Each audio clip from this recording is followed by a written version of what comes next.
Hi, my name's Dennis, and this is Jason. Today we are going to install some speed bumps.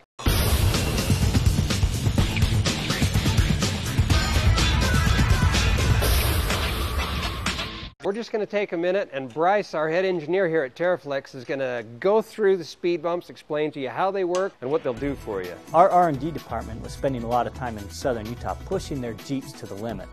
One of the limitations they found was the factory bump stop system. And that's why we developed the speed bump.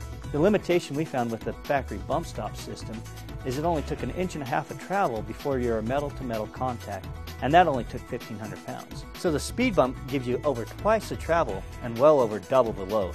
The result is that the speed bump absorbs over 4.5 times the amount of energy over the factory bump stops. So we developed 3 different types of speed bumps: a 3-inch travel, a 4-inch travel, and one that's designed specifically to bolt into the rear of a JK. If you're tired of bottoming out, get yourself a set of speed bumps. Now we'll take it back to Dennis, who's installing a set on a TJ. Let's remove the shock. We'll get that out of our way. That way it can drop that axle down. Our ultimate goal is to be able to remove that spring. We've got the sway bar out of the way. Let's grab the spring, pull it out. That gains us access to that jounce tube. That's where we're going to install that speed bump. All we do is remove that jounce tube, weld this sleeve into position. We slide our speed bump into it, put the clamp on it. We're done. All right, he's put a piece of tape across here that will give him a little line to follow with his cutoff wheel. The only danger with this whole process is if you cut this too high up and you get too far up into the taper, the hole saw won't have anything to center on. If the hole saw hasn't got anything to center on, it'll chatter around and you won't be able to cut. So just leave enough down here to give you something to index off for that hole saw to cut a nice straight hole.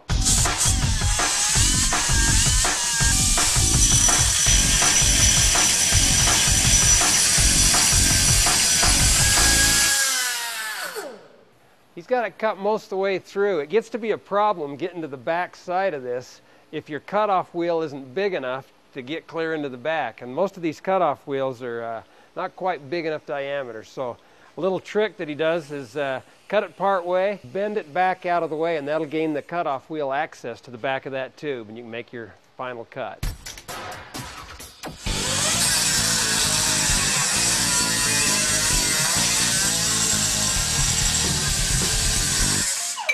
All right, now that we've got the tube out of the way, we're ready to go into hole saw mode.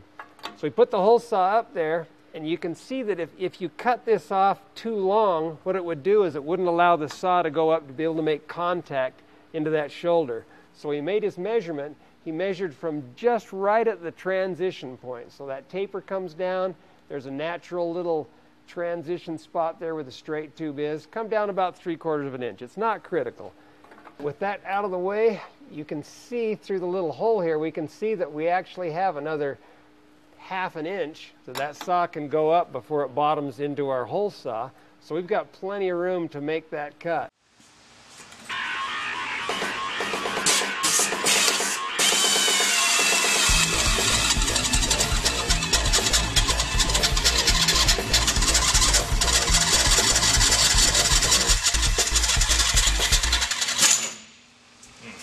This is going to be the toughest part. When you're drilling that out, it's kind of work. Because what's happening is you're starting low on the taper and then you're working your way up. So the hole saw is actually starting down low and it's bringing the diameter out to where you need to be. So you're actually moving quite a bit of material out before it makes the cut. It's still not going to allow us to put our tube up into position. There's a lot of burrs that are up into this first section, and then we've got one more piece on the top that we need to go through so that the top of our tube can go through and our speed bump can extend out the top and we can put our clamp on it. While he's grinding that, you want to keep that hole saw handy so that you can test fit it every once in a while to make sure you haven't removed too much material. We want to make sure that hole saw has a nice tight hole to index in so we get a nice smooth cut when we go to that next layer. All right, let's try one more test fit here. Looks like he's got it all deburred and that hole saw fits in there very nice. If we get a nice fit like that, it'll give us a good clean cut as we saw it through that upper section. Now one thing that you may notice is that that upper hole may not line up with the hole that we just cut into that bracket. That's not a problem. when we put our hole saw in there, it will go up and it will cut through that other section. It will align those holes, and the hard part's done.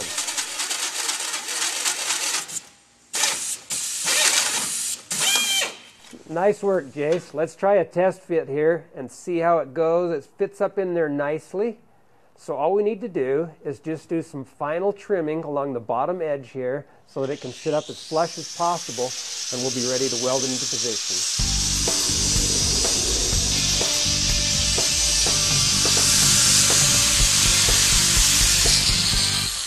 He's cleaned up the paint all along the outside edge. He's also smoothed off this little ridge here. We're trying to remove as much material as we can so that our tube will mount nice and flush. Along the outside edge, we've also ground so that it'll give us a clean, uncontaminated weld. If we have a little bit of a gap right here, that's not a real problem, because if you think about it, all the pressure is going to be pushing straight up. It's not going to have a lot of side thrust on this, so even if there's a little gap there, we can weld that in and it'll be good and strong. These speed bumps take a lot of pressure. When they take a hit, when that axle comes up, when you hit a bump, it really puts a lot of pressure on that upper tube. So when we designed that tube, we put a 3/16 plate around the top of it, which we'll use as an extra gusset to just give us a lot more strength to that upper mount. Well, now we're ready to slide in our speed bump. Before we install the speed bump, we like to put a little bit of silicone around it, kind of give us a moisture barrier between the speed bump and the tube. It stops the electrolysis that'll happen between a dissimilar metal. Clean off the top, make sure that it looks nice and clean so that when we slide it up in there, we'll have a nice, clean, uncontaminated speed bump that we can put our collar on. I like to push the shoulder right up against that sleeve so that it fits nice and tight. Put your collar on, tighten down the nut, and it's in and you're ready to go. With our install of the speed bump all completed, all that's left is to reassemble. It's a little tougher to get the spring back up in there due to the length of the speed bump, but it's very doable with the axle drop down out of the way. Put our shocks back in, tighten them up, sway bar back on, we're there. Our patented high-performance speed bumps have a progressive load. It only takes 100 pounds to get them moving and up to 3,500 to fully compress. Because of the progressive nature of that load, there's no pad slap, no clunk, no annoying noise. They tame the toughest terrain.